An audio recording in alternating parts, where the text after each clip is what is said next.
cherche pour l'éternité, sans trouver un Dieu comme toi.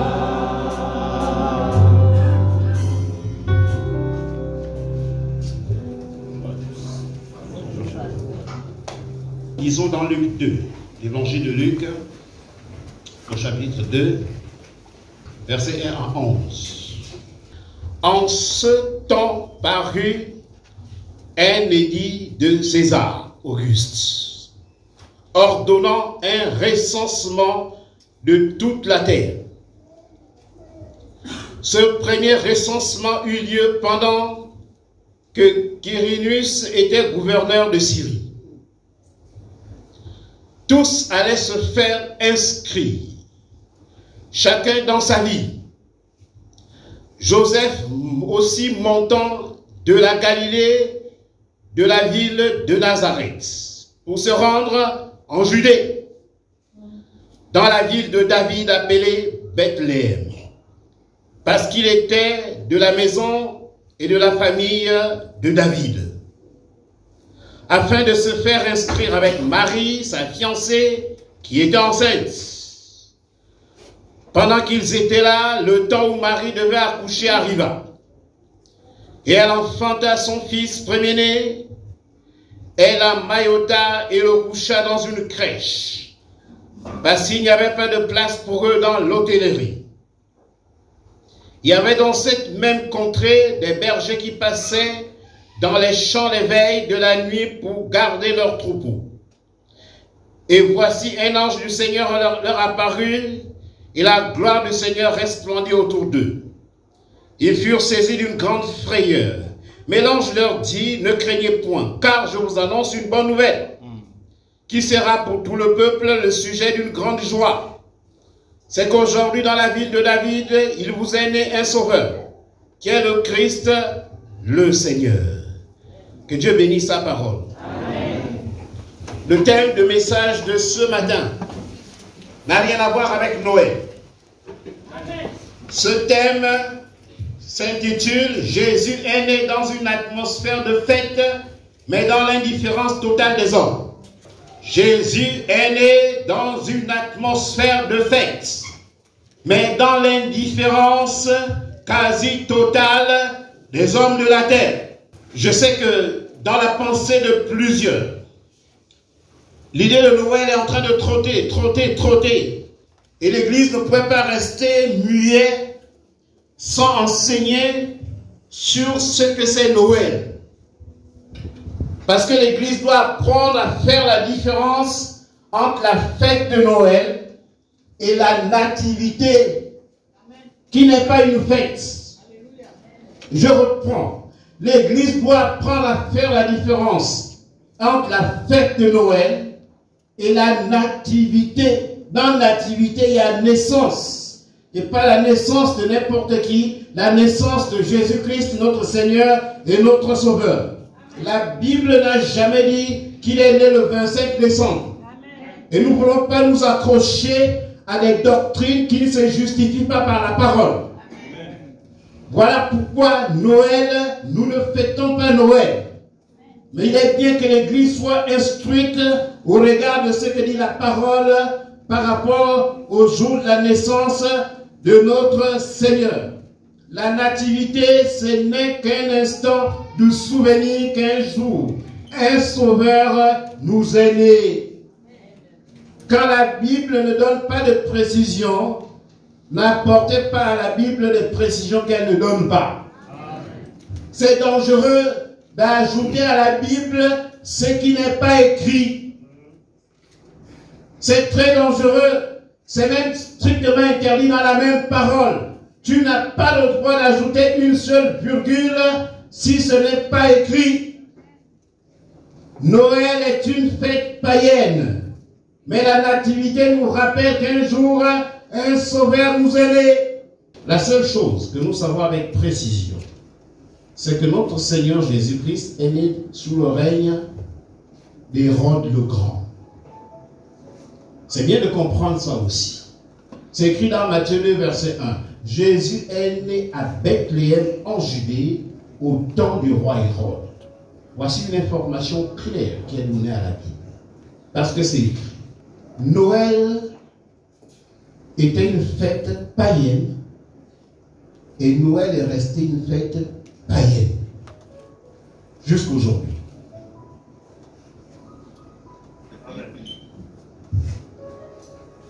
Écoutez bien, parce qu'il y a des choses qui vont peut-être vous choquer.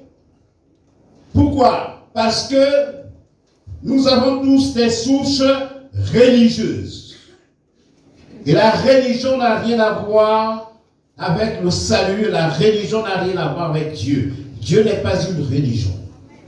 Noël était une fête païenne qui est restée païenne jusqu'à ce jour et qui a toujours mobilisé beaucoup de monde avec des buts différents. Soit des buts politiques, soit des buts économiques, soit des buts sociaux ou des buts, mais jamais des buts spirituels.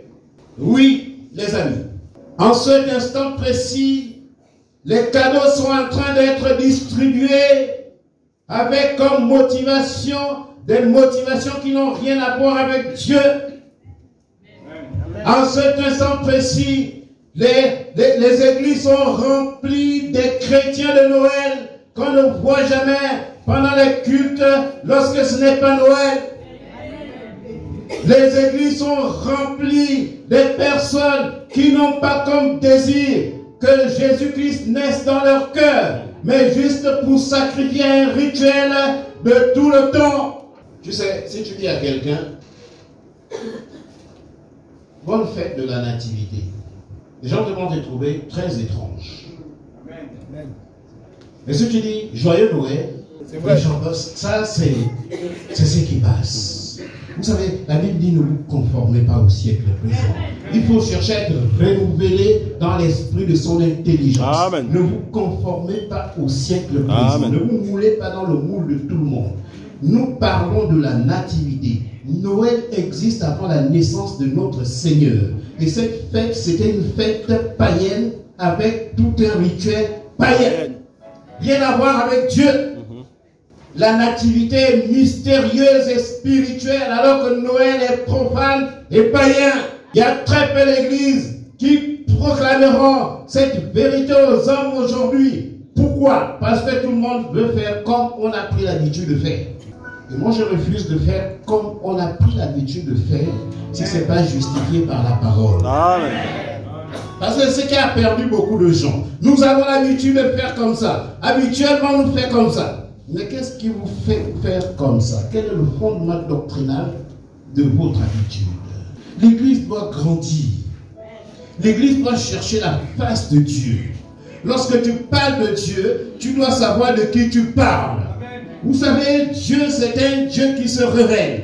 Dieu, on ne le connaît pas au travers de la presse. Dieu, on ne le connaît pas au travers des cérémonies. Dieu, on ne le connaît même pas en lisant la Bible. Parce que tu peux lire la Bible et ne rien comprendre. Mais tu as besoin que Dieu se révèle à toi pour connaître Dieu. La preuve est que tout le monde lit la Bible, mais chacun l'interprète à sa manière. Pourquoi? Parce que c'est le Saint-Esprit qui te révèle qui est Dieu. Amen. Noël, c'est la fête des hommes d'affaires. Je suis au regret de vous le dire. Et je sais que vous le savez. Amen. Noël, c'est la fête des hommes d'affaires pour réaliser les bonnes affaires dans le commerce des cadeaux. Amen. C'est la raison pour laquelle elle mobilise tout le monde. Et de tout temps, vous allez vous rendre compte qu'aujourd'hui, c'est vrai, on pointe du doigt les pasteurs. Mais depuis longtemps, les gens ont toujours voulu s'enrichir sur le nom de Jésus. C'est pas d'aujourd'hui. C'est pas une affaire des pasteurs aujourd'hui qui nous réclament les dîmes, les offrandes, qui veut donner ça, qui veut donner ça. De tout temps, les hommes ont voulu s'enrichir sur le dos du nom de notre Seigneur. Et c'est pas d'aujourd'hui. Même quand Jésus-Christ rentre dans le temple de Jérusalem, lorsqu'il a fait un fouet, la Bible dit que les gens étaient rentrés pour faire du trafic. Il a dit, hors d'ici, c'est la maison de mon Père. Vous en avez fait une maison de trafic. Et la Bible dit que les disciples sont souvenus qu'il est écrit, le zèle de ta maison me dévore. Est-ce que le zèle de la maison de Dieu vous dévore? Tout le monde veut un cadeau de Noël. Les grands comme les petits. Tu as fait quoi pour qu'on te donne un cadeau? Mais c'est pas ce rituel. Vous savez, nous sommes dans une société, quand tu fais différemment des gens, même si tu es dans la vérité, les gens vont te pointer du doigt. Et nous, on n'aime pas être pointé du doigt. Pourquoi? Parce que lorsqu'on te pointe du doigt, tu vas te retrouver en minorité. Et nous n'aimons pas être en minorité, même lorsque nous sommes conscients d'être dans la vérité. Mais moi, je préfère être en minorité dans la vérité que d'être dans la majorité dans l'erreur. L'Église a été mise à part pour qu'elle ne soit pas comme les gens de ce monde. Voilà pourquoi on nous appelle des mises à part. Mais les amis, vous acclamez, mais lorsque vous êtes mis en minorité, parce que vous défendez une cause noble, fondée sur la parole de Dieu, c'est pas facile de rester debout. Il faut que le Seigneur te soutienne. Parce que la majorité va dans un sens. Et toi, tu es seul à aller dans l'autre sens. Il faut avoir des convictions solides. Et il faut avoir la certitude que le Seigneur est avec toi pour que tu puisses demeurer sur ce chemin solitaire, mais en réalité qui n'est pas solitaire parce que l'Éternel est avec toi. Et c'est ce chemin qui te conduit vers la présence de Dieu. Vous savez, la loi de la majorité marche en politique. Elle ne marche pas dans les choses spirituelles. Vous savez, personne n'attendait le roi des rois, Seigneur des seigneurs, bien qu'il avait été annoncé par le prophète. Personne ne l'attendait. Personne n'attendait Jésus-Christ. Et pourtant, il avait été annoncé par le prophète.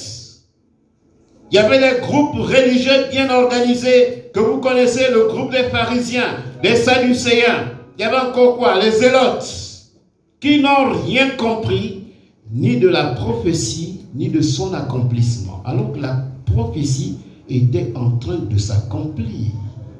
Eux, ils attendaient un Messie qui viendrait de façon à frapper les regards. Ils attendaient un Messie qui viendrait de façon spectaculaire, de manière à frapper les regards.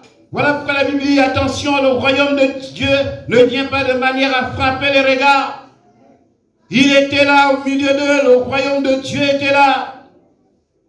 Et pourtant, un contemporain de Michée qui avait prophétisé sur le Messie avait déjà averti, c'est le prophète Ésaïe. Il avait dit aux hommes, il avait dit que celui qui viendra, il n'aura ni beauté ni éclat pour attirer nos regards. Et son aspect n'a rien pour nous plaire. Homme de douleur, habitué à la souffrance. C'était une prophétie du prophète Ésaïe. Elle s'est accomplie. Jésus-Christ est né sans attirer les regards. Sans attirer les regards. Attention à tout ce qui attire les regards. La vérité n'est pas dans ce qui attire les regards. La vérité est dans ce qui s'accomplit avec un fondement la parole de Dieu. C'est ça la vérité. Même si ça n'attire pas les regards. Raison pour laquelle je n'ai pas besoin qu'il y ait trop de monde. Gloire à Dieu si nous sommes nombreux. Mais ça ne sert à rien d'être nombreux dans l'erreur. Jésus est né dans une atmosphère de fête, mais dans l'indifférence totale des hommes, qui estimaient qu'ils avaient autre chose de plus important à faire. Regardez dans Luc 2, versets 6 à 17. Pendant qu'ils étaient là, le temps où Marie devait accoucher arriva. Et elle enfanta son fils premier-né, elle l'amaillota et le coucha dans une crèche. Pourquoi? Parce qu'il n'y avait pas de place pour eux dans l'hôtellerie. Voici l'accueil que les hommes de la terre ont réservé au Sauveur du monde. Un accueil froid. Un accueil indifférent. Elle, enfantant son premier-né, elle l'emmaillota et le coucha dans une crèche.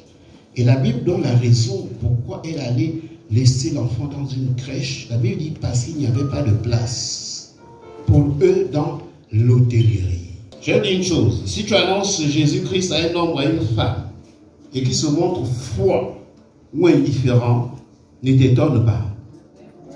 Ce n'est pas d'aujourd'hui. Même quand Jésus-Christ est né, il a été accueilli avec froideur, avec indifférence. Il n'y avait pas de place pour lui dans l'hôtellerie. Ce n'est pas pour rien qu'aujourd'hui, les gens continuent à repousser le Seigneur. Cet homme qui s'est fait, ce Dieu fait homme, est né dans l'indifférence. Et il est mort crucifié sur une croix, sans avoir commis un seul péché. Même pas un seul péché. Et pendant tout son règne, il a dit qu'il n'avait même pas où poser sa tête. Regardez ce que dit une autre version. Marie mit au monde son premier-né, un fils. Elle l'emmaillota dans les langes et le coucha dans une mangeoire. Oh! Le sauveur du monde, on le couche dans une mangeoire. On l'a laissé dans une mangeoire. C'était une mangeoire pour animaux. La Bible dit parce qu'il n'y avait pas de place pour eux à l'intérieur du caravansérail. C'est un nom compliqué. Mais une autre version est beaucoup plus explicite. Elle mit au monde un fils, son premier-né. Elle lui mit des longes et le coucha dans une mangeoire parce qu'il n'y avait pas de place pour eux dans les pièces réservées aux hôtes. Tout le monde sait ce que ça veut dire, non? Les hôtes de marque. Il y avait les hôtes de marque. Donc Jésus-Christ n'avait pas de place. Et c'est la même chose aujourd'hui. Les gens vénèrent beaucoup plus les hommes que le sauveur du monde. Les choses n'ont pas changé. S'il y a quelque chose de mondain, de païen qui se passe un dimanche, les gens préfèrent aller honorer les rassemblements mondains et païens plutôt que de venir honorer le roi des rois et le seigneur des seigneurs. Et même dans cette église, vous êtes nombreux. Vous êtes nombreux à le faire. Toi qui acclames la Dieu te rend responsable de ça. Un dimanche où tu es censé honorer celui qui t'a appelé les ténèbres à son admirable lumière. Celui qui est mort à la croix pour toi. Celui-là qui te maintient en vie. Mais toi tu préfères un dimanche aller honorer les hommes au lieu de venir honorer Dieu. C'est le même esprit qu'à l'époque où Jésus-Christ est né, qui n'a pas changé aujourd'hui. Amen. Il n'y avait pas de place pour le Fils de Dieu, pour que le Fils de Dieu naisse dans cet hôtel. Parce que les gens avaient d'autres clients plus importants à leurs yeux. Les gens avaient d'autres clients plus importants. La Bible parle des hôtes de marque. Or, il n'y a pas plus grand hôte de marque que Jésus-Christ, le roi des rois, le Seigneur des seigneurs. Mais ils ne l'ont pas reconnu. Ils ne l'ont pas reconnu. Les hôtes de marque, pour eux, c'était les hommes. Mais ce n'était pas Dieu. Jésus peut passer à côté de toi et tu ne le reconnaîtras pas. Amen. Si tu n'as pas le discernement. Amen. Ils ont préféré les hôtes de marque. Il n'y avait pas de place pour le sauveur du monde dans l'hôtellerie. Les gens étaient remplis. Les hôtels, les motels étaient remplis. Peut-être que les gens y étaient en train de commettre le péché. Des hommes avec des femmes qui n'étaient pas leurs femmes. Et des femmes avec des maris qui n'étaient pas leurs maris. Ils étaient remplis dans les hôtels et les motels. Il n'y avait pas de place pour Dieu. C'est la même chose aujourd'hui. Combien de gens sont allés dans les motels et les hôtels hier? Remplis à craquer. C'est ce qui s'est passé ce jour-là. Amen. Je prie vraiment par les compassions de Christ. Vraiment, je vous en supplie. Ouvrez vos cœurs à ce que Dieu désire nous communiquer ce matin. Amen. On ne te demandera pas de l'argent, on ne te demandera rien. Mais ouvre grandement ton cœur. Parce que les hommes ont toujours eu ce problème de passer à côté de la grâce de Dieu. Voilà pourquoi la Bible dit, veillez à ce que nul ne se prive de la grâce de Dieu. En me tenant devant vous ce matin, je veille à ce qu'aucun de nous ne soit privé de la grâce de Dieu. Amen. Parce qu'il n'y a pas meilleur don que de recevoir la grâce de Dieu. Dieu était né, mais les gens ne l'ont pas considéré. Indifférence totale. Il n'y avait pas de place pour eux dans l'hôtellerie. Vous savez, l'hôtellerie là aussi c'est le symbole de notre cœur. C'est aussi le symbole du cœur de l'homme. Dieu désire naître dans le cœur de tous les hommes, mais il n'y a pas de place. Parce que le cœur est occupé par d'autres clients plus importants. Il y a des cœurs qui sont occupés, remplis à bloc. Il n'y a pas de place pour Dieu. Et ça transparaît dans le monde physique, par ton comportement, par ton attachement, par ton engagement. Pourquoi? Parce que Jésus-Christ désire naître dans ton cœur, mais dans ton cœur, il y a d'autres clients plus importants. Amen. Les cœurs sont remplis des clients que les gens considèrent comme les hommes de marque. Mais Dieu désire naître également dans ton cœur. Si Dieu n'est pas né dans ton cœur, tu ne vas jamais demeurer dans les choses de Dieu. Et tu ne les comprendras jamais. Ce n'est pas une question de durée. Hein. Tu peux durer dans l'église et ne pas comprendre ces choses-là. Ce n'est pas une question de religion. Que j'appartiens à telle religion ou à telle autre religion. Celui qui est né là, ce n'était pas une religion. C'était Dieu lui-même qui était venu sauver l'homme de son péché. Parce qu'aucun homme ne peut être sauvé si Dieu ne te le permet pas. C'est bien de comprendre ça. Voilà pourquoi je ne suis pas contre les religions et autres. Mais une religion ne peut pas te sauver. Vous savez, le Dieu que nous prions, c'est le même Dieu que les musulmans prient. Vous allez être choqués. C'est le même Dieu que les bouddhistes prient. C'est le même Dieu que toutes les religions que vous connaissez là prient. C'est le Dieu créateur des mondes visibles et invisibles. C'est le Dieu qui est au-dessus de toutes choses. C'est le même Dieu. Mais attention, c'est le même Dieu, mais il n'y a qu'un seul chemin pour aller à ce Dieu-là. Et ce chemin, c'est Jésus-Christ. Il n'y a pas plusieurs chemins. Il y a un seul Dieu et il y a un seul chemin. Jésus-Christ. Il dit, c'est lui qui a révélé le Père. Lui-même, il dit, personne n'a jamais vu Dieu.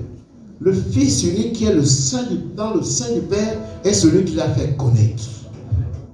Qui a déjà vu Dieu? Il dit, le Fils unique qui est dans le sein du Père est celui qui l'a fait connaître.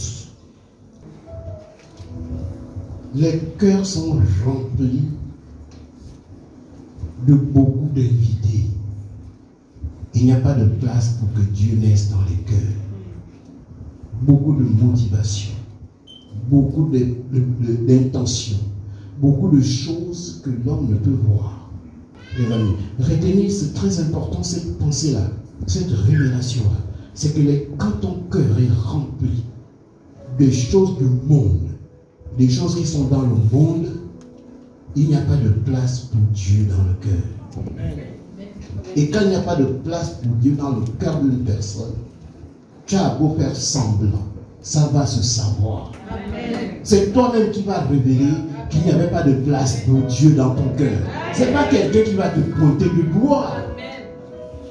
On voit seulement comment toi tu quittes l'église avant même que la réunion ne soit terminée. Pourquoi? Parce que tu as appelé ailleurs. Ton cœur est rempli d'autres marques, d'autres hôtes plus importants que Dieu.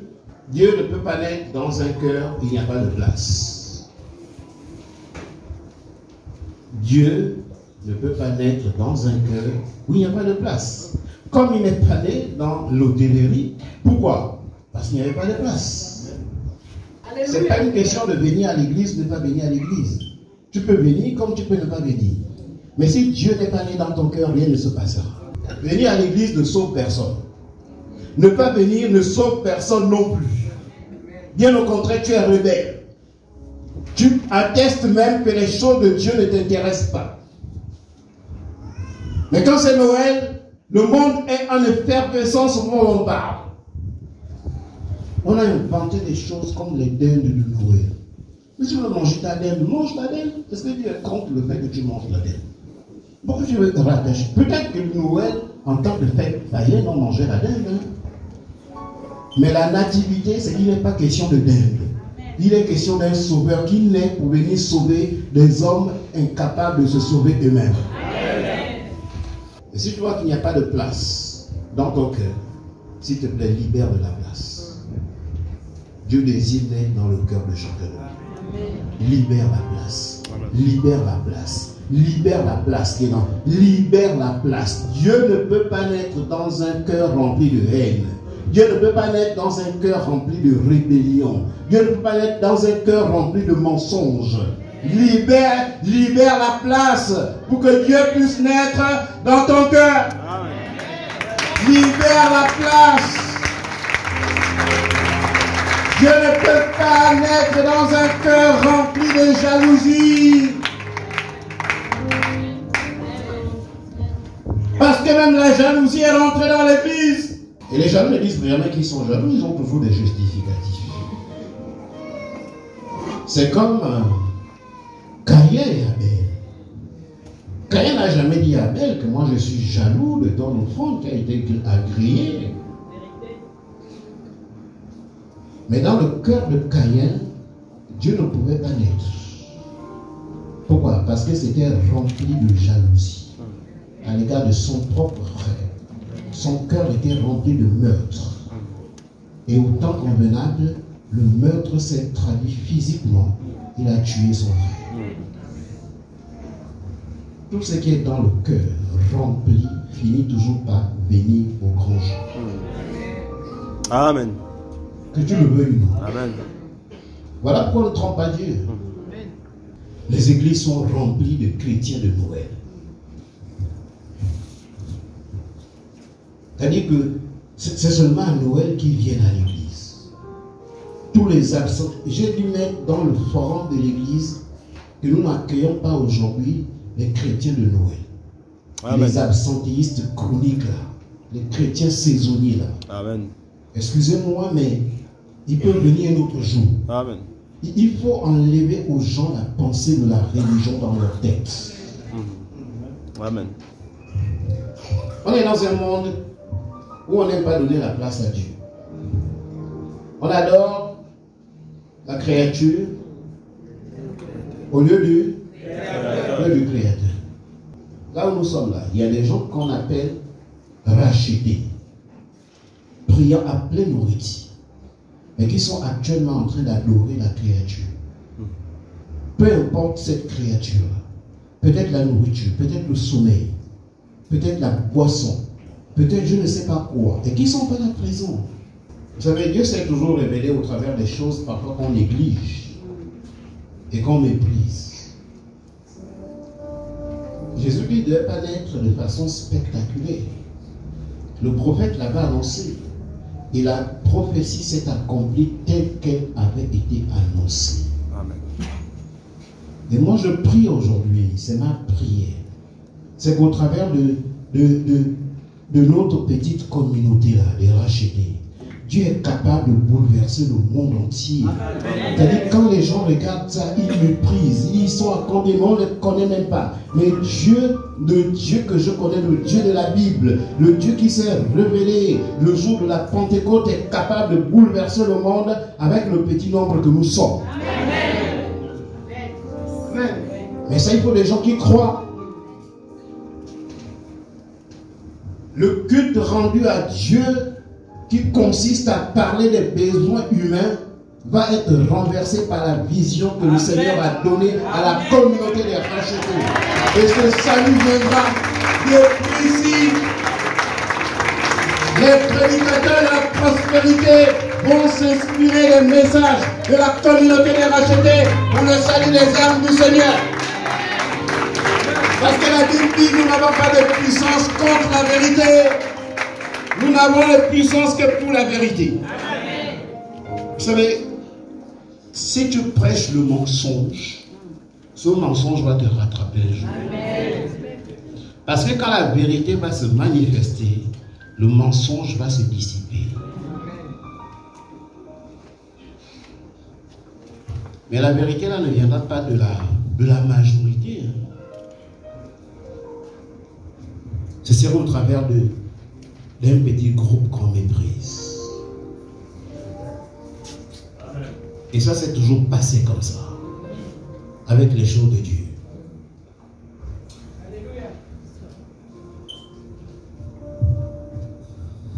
Dans le livre de Matthieu, il est dit, le roi Hérode, ayant appris cela, fut troublé, et tout Jérusalem avec lui. Hérode était devenu amer et troublé, y compris tout Jérusalem. Et pourquoi vous êtes troublé? On vous dit qu'un sauveur vous est né. Le roi Hérode était troublé. Je répète la référence Matthieu 2, verset 3. Le roi Hérode, ayant appris cela, fut troublé. Pourquoi? Parce que Hérode avait des ambitions contraires à celles de notre Seigneur, mais lui, il ne le savait pas. Lui, il était roi selon les hommes. Mais Jésus-Christ était le roi des rois, le Seigneur des Amen. Seigneurs. Sa vision des choses n'était pas terrestre, et sa vision des choses était céleste. Amen. Hérode pensait que Jésus-Christ serait son concurrent sur le plan politique. Amen. Amen. Voilà pourquoi il a eu le cœur troublé. Et c'est ça, les amis. Même dans une assemblée, lorsque certains ont une vision des choses terrestres et les autres ont une vision des choses célestes, il va avoir des problèmes. Hérode avait une vision des choses terrestres. Lui, c'est sa royauté qui l'intéressait. Mais Jésus-Christ n'était pas venu pour ravir sa royauté. Il n'avait que faire de ça. Il était Dieu. Il est Dieu. Il est roi des rois, seigneur des seigneurs. Aujourd'hui, Hérode est mort. Mais le roi des rois, le seigneur des seigneurs vit à jamais. Amen. Il est toujours dans les cieux, il est présent parmi nous. Il est celui-là qui se lèvera de son trône au temps convenable. Il n'était pas son concurrent sur le plan politique. Il faut avoir de Dieu une connaissance révélée. Parce que si tu as la connaissance livresque, tu ne pourras pas connaître Dieu. Vous savez, on peut t'expliquer. On peut t'expliquer. Tu peux étudier la théologie. Tu peux avoir même un doctorat en théologie sans connaître Dieu. Je ne suis pas en train de démotiver des études bibliques. Moi, j'ai un diplôme en théologie. Mais je sais que le diplôme en théologie ne te permet pas de connaître le cœur de Dieu.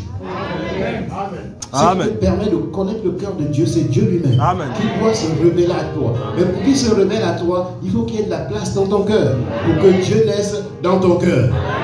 Mais s'il y a d'autres invités qui ne partent pas, que tu considères plus important que Jésus-Christ, il ne pourra pas naître dans ton cœur.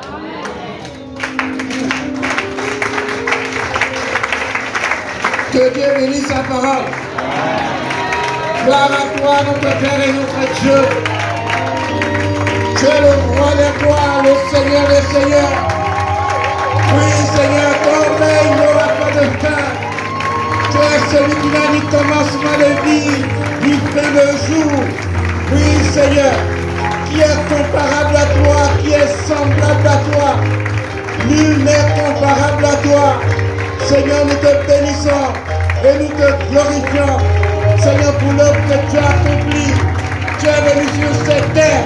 Seigneur, tu t'es manifesté. Seigneur, le monde ne t'a pas considéré. Accepte tes acclamations, tes rachetés. Parce que tu as béni, Seigneur. Sois béni, sois élevé, sois magnifié. Pour notre Père et notre Dieu.